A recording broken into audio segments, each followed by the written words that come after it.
Bado tuko msibani kwa Bosi Sebo na watu mbalimbali wa tasnia ya burudani wako hapa, watu wa media wako hapa, na hapa nimekutana na my brother Linux. Pole sana. Tushapoa, pole nawe pia. Asante sana. Wewe ulimfahamu vipi Bosi Sebo? Nimetoka kuongea sasa hivi tena.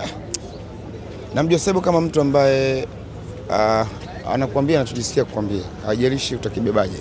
Ila amekwambia ukweli. Okay. Tuna kundi chache sana la watu ambao wanapenda wanaongea ukweli. Yaani kwamba anaweza kukunyoshia kwamba bwana bila kujali utapokea vipi. Ila ameshakwambia ukweli. Ukipokea kwa kumuona kwamba kwa maumivu utajua mwenyewe.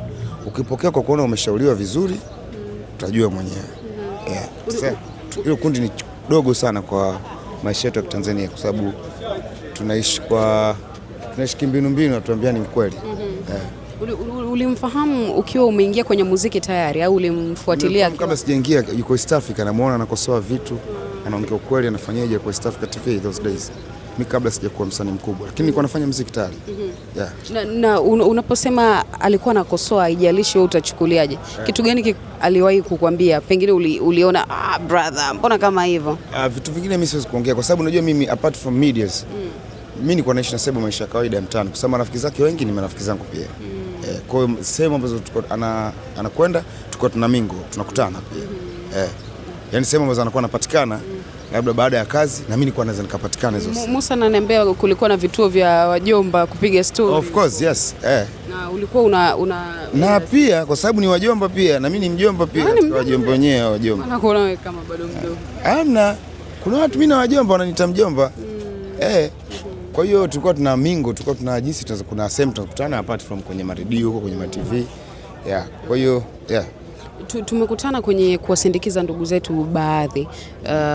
Tumewazika, leo tulikuwa nao, kesho hatupo nao. Hivyo inakupa picha gani wewe kama binadamu ambaye na wewe ukisikia mtu amefariki kuna alamu inapiga kichwani? Utu, wema, kuishi vizuri ndio mtaji wa kila mwanadamu ambaye yuko chini ya mbingu kwa sababu haujui siku yako wala saa.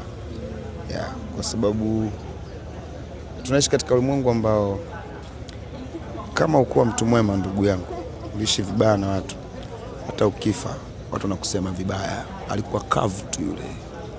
Watu wanasema ukweli. Yale mambo ya marehemu asijui asemu vibaya. Yashapita babu. Sasa hivi ukiwa unaishi vibaya na watu, siku ukiondoka watu wanasema ukweli. Yule mtu alikuwa mtu mbaya bwana, hakuwa mtu mzuri. Umeelewa? Yale mambo ya sijui marehemu aseme vibaya hakuna tena. Kwa hiyo jamaa mtaji wake mkubwa ilikuwa ni kuishi vizuri na watu, na ndio maana unaona kama hivi ameweza kuchukua hisia za watu wengi. Watu wameacha vitu vyao vyote since Mungu amemchukua, yaani watu wamestakisha vitu vyao, wamestopisha vitu vyao vyote, program zote kwa ajili ya kuhakikisha jamaa analala salama. Wanamsindikiza vizuri kama hivi unavyoona nini. Watu hapa hakuna watu hamna dini, sijui hapa ni kanisani, lakini hapa kuna Kristo, kuna Waislamu, watu wote wapo. Umeelewa? Watu wote wapo. Sasa kitu kama hicho ni kitu kikubwa sana, ni mtaji mkubwa ambao kutengeneza unataka wema, utu na kuishi vizuri na watu. Moja kati ya kitu ambacho nimekiobserve kwako ni kwamba tukikuona hivi tunaona ni kijana tu wa kawaida mdogo ambaye anafanya muziki. Yaani umri wake sio mkubwa, lakini mtu akija kukusikia, watu unaoongea nao, watu unaosema ni washikaji zako, ni watu wenye busara na wamefanya hatua fulani kwenye maisha. Kuna kipindi tu ulijiquestion mwenyewe kwamba nahitaji kuwa na watu sahihi ninaozungukwa nao, niishi nao hivi ili kukwepa mambo fulani ya ujana. Cha kwanza mimi toka niko mdogo sije kuwa na marafiki ambao niko nalingana nao umri. Mimi nilikuwa naweza nikapotea siku nzima, mamangu ananitafuta ajui niko wapi. Kumbe niko na wajomba wa mtaani, wamenipeleka kwenye majuisi huko. Wamenulia kuna vitu fani kwetu viko vinatoka mabumunda, unachukua unga wa kawaida huu na ndizi, unachanganya then unakaanga, inakuwa tamu. Inaitwa vibama. Vibama, sasa vikote inaitwa mabumunda. Wametoka kunulia ile na soda. Nakuwa nimejiachia, niko dogo. Mama anahangaika ananitafuta, baadaye ana huyo. Nimerudi na soda na mabumunda yangu kwenye kijimfuko changu. Nachezea kichapo lakini sikomi. Kwa hiyo mimi toka niko mdogo sijawahi kuwa na urafiki na watu ambao nimelingana nao umri. Most of people ambao I mingle with them ni watu ambao wako juu ya umri wangu toka niko mdogo, japo saa hizi kuna watu na mingo nao nina umri nao sawa, kwa sababu na mimi nimeshakuwa ni mtu mzima pia, sio mtoto mdogo. So unaweza kungamua mama? Yes, naweza kumingo nao kwa sababu akiniambia kitu cha kijinga na kikataa, tofauti nilivyokuwa mdogo kwamba nikikaa na mtu ambaye nimelingana naye umri akiniambia kitu cha kijinga na mimi naweza nikakubali kwamba twende tukakifanya hicho kitu cha kijinga. Lakini sasa hivi haiwezekani. Ukiona nimefanya kitu basi mimi ndio nimetaka kufanya. Hakuna mtu anaweza kanifundisha kitu cha kufanya kwenye maisha yangu sasa. Yes. Nakumbuka kuna clip moja ya Baba Levo akiwa bungeni alitaja jina lako kama mfano na watu wengi wakashanga. Wengi tunafahamu ushikaji wako na Baba Levo. Miaka way back, yani tangu huko na huko. Watu wakasema okay, Linux anaweza kawa ni mshikaji mkubwa sana wa Baba Levo mpaka sasa hivi. Mpaka jina lake linamjia akiwa bungeni, tena anaongea vitu sensitive kama hivi. Ushikaji wenu na Baba Levo akiwa mheshimiwa sasa hivi bado ni ule ule wa zamani? Baba Levo hawezi kuacha kunizungumzia sehemu yote, kwa sababu tuna maisha mengi tumeishi pamoja. Ni kama mimi yani ipite labda siku 2-3, yani isitokee kwamba nimemention Baba Levo, ni ngumu, kwa sababu tukipiga story ya mwaka majuzi yupo. Yeye akipiga story zake za mwaka majuzi nipo. Kwa hiyo ndio maana hata ukiangalia katika lopoka pale hata halikufikiria. Kwa mfano kama Linux. Umenelewa, kwa sababu ya ule urefu wa maisha, kwa sababu na Baba Levo tumeanza kuishi pamoja, tunapambana pamoja. Hakuna mtu anayetujua, hatujulikani, ila tuna imani kwamba tumetoka makwetu, tuko hapa Bakta kwa ajili ya kitu fulani, na hicho kitu lazima tufanye, we have to make it, lazima kiwe. Umenelewa, si hatukuja kuchekacheka na kima hapa. Tulikuja kwa plan, kwa bwana tunachokiplan inabidi kikawe.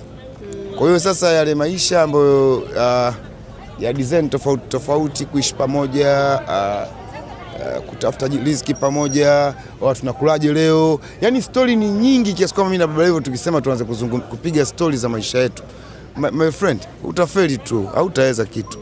Kwa sababu hautaweza, kwa sababu ya ile nini ya maisha ambayo tumekuwa tukiishi. Kwa hiyo haiwezi kupita siku 2 ije story asiingie Baba Levo, wala yeye mwenyewe haiwezi kuja story siku 2-3 mimi jina langu lisiwe mentioned pale, haiwezekani. Lakini kuna kitu kiliclick kichwani kwako kwamba Baba Levo ananitaja sehemu kitu gani? Kitu gani kiclick?